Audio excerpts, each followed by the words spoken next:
So eventually, I actually got released by them. I think after it was my fifth year with them. I have a house in Tempe, and I bought it from winter ball money actually. So I drove right past my house after I got released, and I'm like, I'm going to go to the Angel Complex in Mesa, which was a little bit east of my house.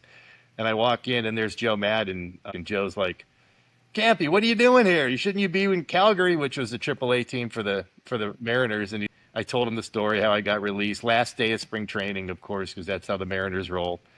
And he's like, "Oh, this is a break for the Angels. We got a place for you." And they sent me to A ball to basically kind of be a mentor to the young players. And I think about six guys off that team made it to the majors, and I was kind of like the old guy.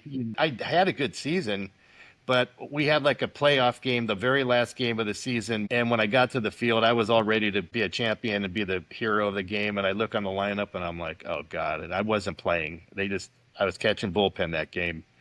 And I knew, okay, the Angels are looking at their youth movement, what's going to happen in the future. And me at, 26 or 27, that's old man stuff back then. Now that's the prime of your career. But back then, if you weren't in the majors by 23, 24, you weren't going to be. It was going to be Right. very hard for that. So that's the problem. I had an injury all 3 years. I broke my wrist. A guy ran me over, dislocated my throwing arm, separated it, which is worse than dislocating. And so it was just a lot of almost like God said, "Hey, you're not destined to do what your grandpa and dad did." There were just things that out of my control.